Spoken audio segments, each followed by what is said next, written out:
Hello friends, આજે આપણે કોબીજનું શાક એકલા લીલા મરચાંથી વઘારી અને એનું આપણે શાક કરીશું. અંદર લાલ મરચું નથી નાખવાનું, એટલું જ લીલું મરચું. બહુ જ ટેસ્ટી લાગે છે આ શાક. એકલા લીલા મરચાંનો સ્વાદ બહુ મસ્ત આવે છે.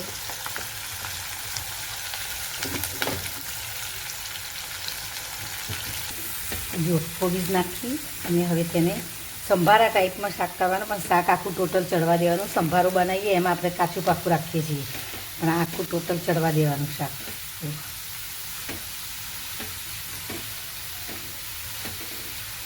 આ મારી સાસુને આ શાક બહુ ભાવતું, ત્યાં જે મને ઈચ્છા થઈ ગઈ કે આજે હું આ રીતે બનાવું, લીલા મરચાં નાખીને. આમ તો અમે બનાવીએ છીએ, પણ લીલા મરચાં નાખીએ, પણ મેં થોડું લાલ મરચું નાખીએ, પણ એમને એ એકલા લીલા મરચાંનો નાખતા હતા, બનાવતા હતા. તો તે તું આવી રીતે બનાવી જોજે કે.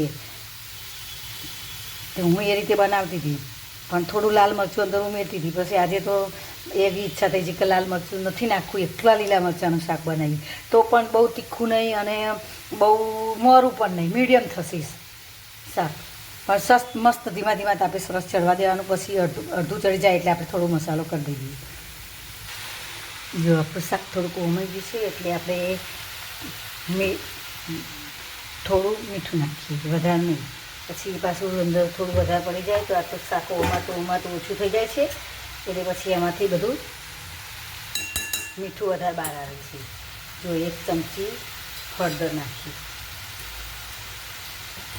આમાં ધાણા જીરું બહુ મસ્ત લાગે છે, એટલે ધાણા જીરું 2 ચમચી નાખી.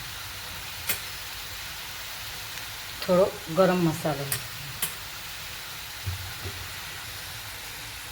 1/2 ચમચી આમચૂર પાવડર નાખવાનું, એટલે ખટ મીઠો થોડો સ્વાદ સરસ આવે. હવે આ બધું મિક્સ કરી દઈએ, મસાલો બધો ધીમા ધીમા તાપે સરસ ચડશે, મસ્ત થશે.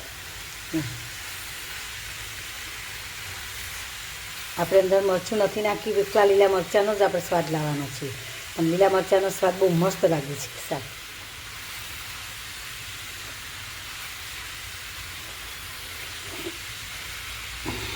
શાક રોટલી પરોઠા સાથે બહુ સરસ લાગે છે.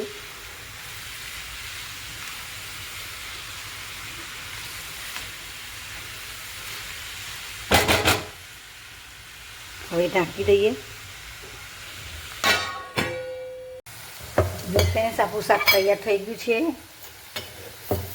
હવે અંદર મેં 1 ચમચી ખાંડ નાખી, નાની ચમચી જ છે.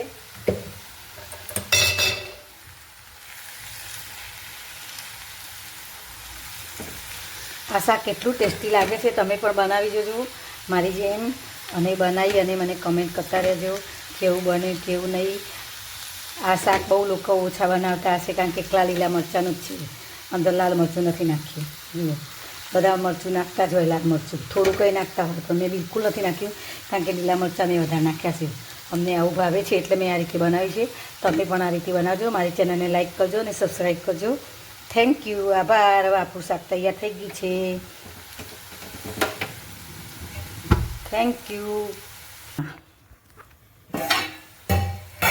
જો ફ્રેન્ડ્સ, આપણું શાક હવે તૈયાર થઈ ગયું છે. જો હવે આપણે આ શાકમાં થોડીક લગીરમથી ખાંડ નાખી અને હવે આપણું શાક તૈયાર થઈ ગયું છે. તમે પણ આ રીતે બનાવો તો અને મને કમેન્ટમાં કરતા રહેજો કે શાક કેવું લાગ્યું. શાકની રીત એકદમ સહેલી જ છે, ખાલી લીલા મરચાં નાખીને વઘારવાનું છે, ધીમા તાપે મૂકી અને ઘડીએ ઘડીએ હલાવતા રહેવાનું છે. ઢાંકવાનું ખરું, પાણીનો ભાગ બિલકુલ નહીં અંદર નાખવાનો. બહુ મસ્ત શાક લાગે છે, ટેસ્ટી શાક થાય છે. તમે પણ આ રીતે બનાવજો અને મારી ચેનલને લાઈક સબસ્ક્રાઈબ કરતા રહેજો. થેન્ક યુ, આભાર.